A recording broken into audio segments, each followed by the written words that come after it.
Mr. DeCroce, then, let's see, Mr. Winterman's left. Mr. DeCroce.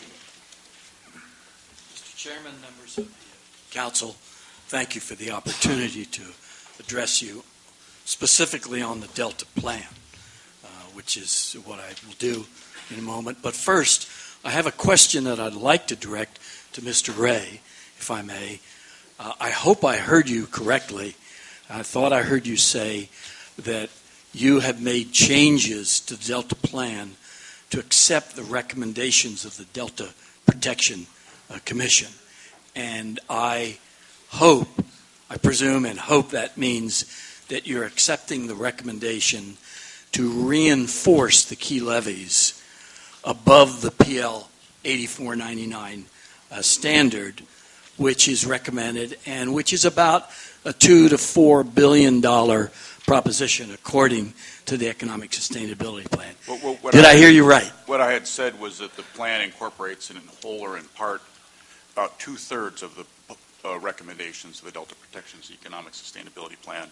There only one recommendation was actually rejected. The others were set aside for reconsideration later, and the one that was not accepted was the recommendation to improve all the levies to the PL 8499 standard. There's a wide variety of reasons for not incorporating that in the Delta Plan today. One is the environmental damage that would be required to comply with the PL 8499 standard, including removal of vegetation from all the levees to meet the core standards. Both the Department of Fish and Wildlife and the Department of Water Resources advised us that that would be incredibly environmentally damaging, and from the Department of Water Resources side, infeasible. And so that's one of the recommendations from the Protection Commission that's not incorporated in the Delta Plan. I see. So I did hear you wrong. I'm disappointed. I thought I was going to get an opportunity to say, great job, but not yet. Well, you could say that anyway, but not about that particular detail. Okay. Thanks for clarifying that for me. I represent the Environmental Water Caucus, and as you know, our caucus has been actively involved with the public plans of the Delta Stewardship Council since the original scoping documents and continuing through the numerous iterations of the Delta Plan. We have stuck with you all the way, and similar to what we have said along the way, we now find that the Delta Plan does little more than maintain the status quo of a severely degraded and severely degrading delta. Even worse, it paves the way for a BDCP project which in its current state will compound the ongoing degradation of the delta. And once again, I would like to take an aside and address the comment that Mr. Stevens made earlier this morning about the people assuming that the Delta Plan is blindly paving the way for the Bay Delta Conservation Plan. We never said blindly. I think that it's clearly paving the way. In all due respect, you are so close to this plan. You have lived with this and slept with it now for years, and I would expect you to be very close. But any other reader in the world would look at the Delta Plan and be able to conclude that it is clearly paving the way for BDCP to tuck right in. And I believe that one has only to read it to see that. There are so many times where the reference is to the need for new conveyance.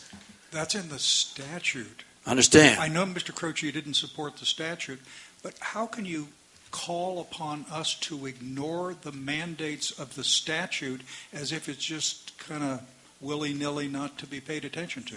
Not asking you to do that, but just indicating that the supporting words, I think, in the Delta Plan support the BDC project.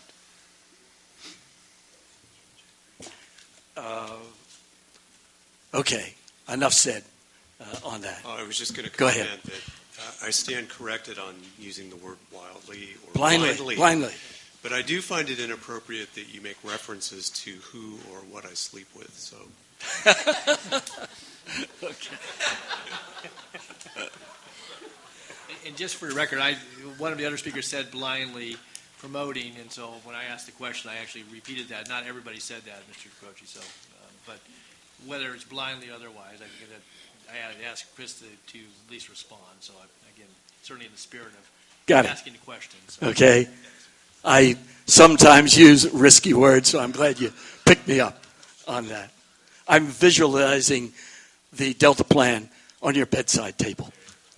Okay, let's move on, please. Okay. Please. Your council, as Bill Jennings said, your council was given a golden opportunity by the legislature to take a fresh look at the issues of the Delta and create a framework that would begin to recover the Delta ecosystems. The final Delta plan does nothing of that sort and, in fact, continues the ongoing California water wars. To say that we are disappointed would be a gross understatement. However, we do have a positive recommendation going forward, which has the potential to significantly change the status quo in a very favorable way. Our recommendation is that you adopt a policy that each project submitted to the Delta Stewardship Council be required to satisfactorily accomplish 3 analytical steps in order to be certified for the Delta Plan. You know what those analytical steps are. We've been up here asking for it in the past. A water availability analysis, a benefit cost analysis for each proposed project, and a public trust balancing in order to assure that public trust values have been considered in implementing any proposed project for the Delta Plan. Due to the time constraints of a public comment period, I'm not going to dwell on those 3 analytical tools. Thank you. Since their purpose is crystal clear.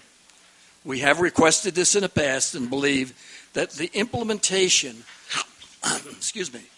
of those 3 analytical tools as a Delta Plan regulatory policy and as a requirement for certification by the Council would be the most significant step, and I repeat, the most significant step that the Council could take to accomplish the dual goals of water reliability and ecosystem recovery.